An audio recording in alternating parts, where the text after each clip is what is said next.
Sifumeche kwi forever purposes. Ngisibonga nje. Umbuso waseJabes. Sherry wasethe kwi. So siphuma sonke eThekwini namhlanje. Kodwa isonke ngiyawazi kahle. Afika noPeter, noBilly, Israel, yeah. Safika la sabona amanzi, sabona iMindfood. Sahlangana bekhona umama ufike leShangazi. So I just want to say to the family, Shangazi family, we are deeply sympathetic, we are deeply worried, and our condolences go to you as a family. Umama ufike uShangazi umuntu way stronger. So we have to stand with you all the way.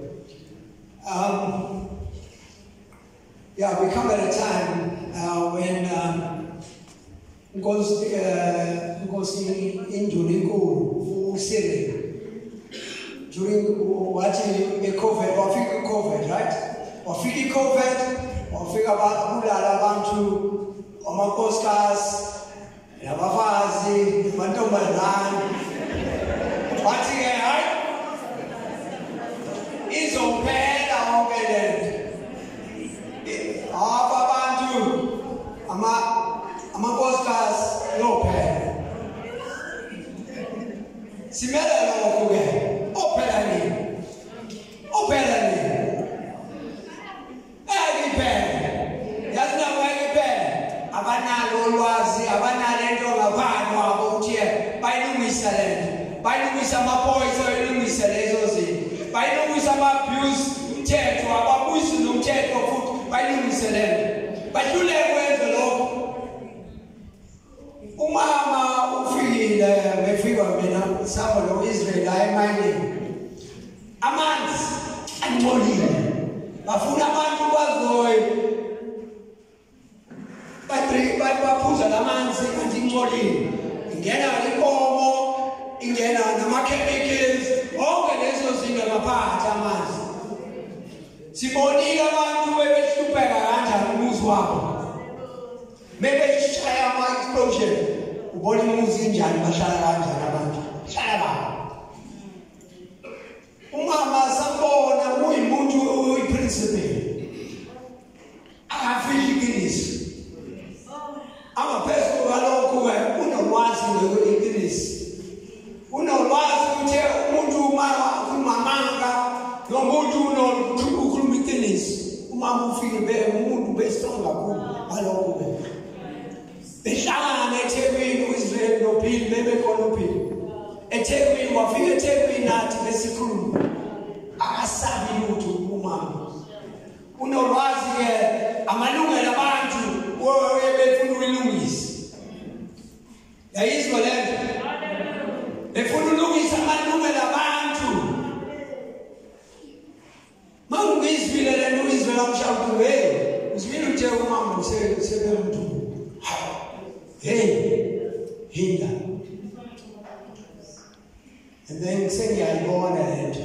Yabona isigebengu nabantu abanuNkulunkulu abanalutho. Bona bayavala umnyango bahlala emuva. Bahlala basevala umnyango. Bahlala bethu bakhuluma lezo zinto eboardroom. Bakwazi ukuthi umama ufikile umuntu benolwazi iqiniso bebe strong beyavala umlomo bebayibona lento bekhuluma ngayo izolimaza abantu. Benolwazi ngalezo zinto mama. Yiko le ngifikile mina namhlanje uthi yawazi umama ufikile eShangazi kahle. Bebesaba lutho. Bezinto ahambe kahle. Uyayibona lezo zinto. Unolwazi baningi abantu la kuhlala khona bayifuna izinto zabalungisi. So ke umsebenzi wakhe ayiphelanga.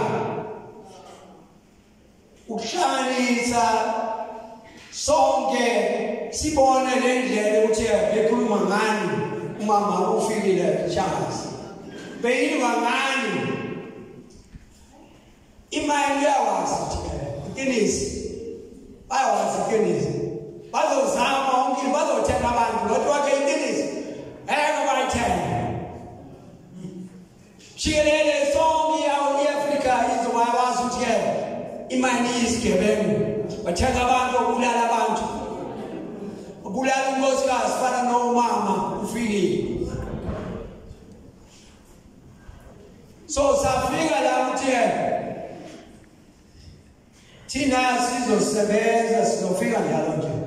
I think when we came there, Peter, when were we here? About a month, 2 months? 2 months back, we're seeing. So, sizofika. Uzwe kunolwazi. Thina siyasebenza bonke. Nani futhi sizosebenza nani? Lesi basabi isigebengu. Lesi bayasaba labantu bafika ebusuku. Ebusuku mnyama babulala abantu. Fanele bafike emini sibabone obani labantu. Afanele bafike ebusuku bayemnyama babulala unkosikazi. Umama ufikile. Sifuna babone emini. Emini isigebengu bazobaleka yabona sekusaqoqa sakhuluma imgomo bobu wabaleka makundana. Sabawazi makundana yabaleka njalo.